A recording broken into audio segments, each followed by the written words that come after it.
helping to the baby. Yeah, it's nice there in Panglao, but I never been there.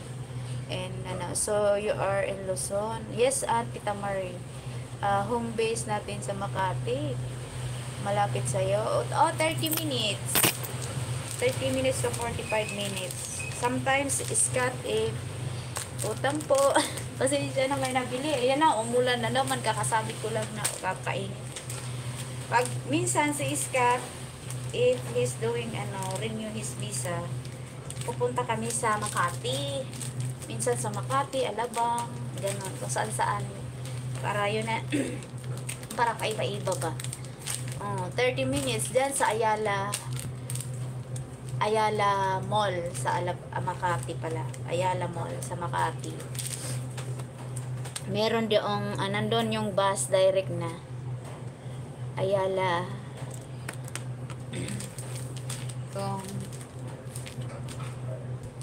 Thank you so much sa Ayala Mall.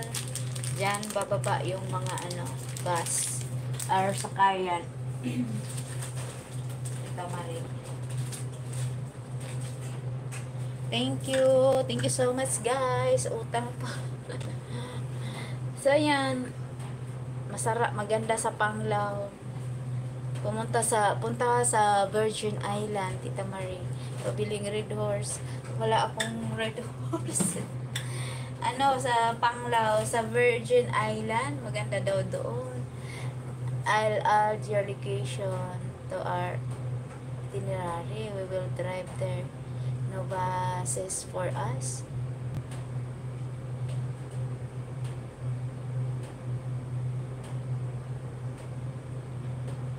No buses for us. Ha? Hindi ko maintindihan. Pasensya lang. Hello, my Honey Lou. Good morning, good morning. We will drive there. No buses for us. Sa San Pedro, Laguna. Hello, thank you so much, Honey Lou. We don't take buses. My family driver kami. Okay. Okay lang. Pero pag kami pupunta doon, mag-bus lang kami. Halimbawa sa Makati. If ever. Yeah, that's fine. Tita Marie.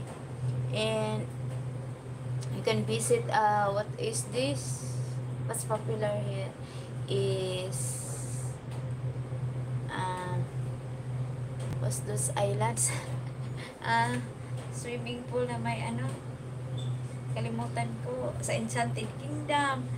Pwede kayo magpunta sa Laguna yan sa Santa Rosa, saan pa,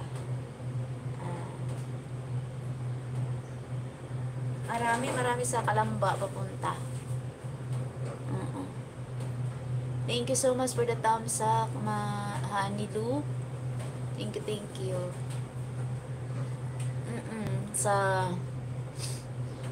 Pwede rin mag-meet up. Pwede rin sa Makati lang. Sa Makati pupunta, ganun. Thank you, Tita Marie. Mayroon kayong family driver. Maganda pag may family driver kasi kahit saan makarating. No? My family driver, like Tom Harris, they have a family driver. There's a family driver, Tom Harris.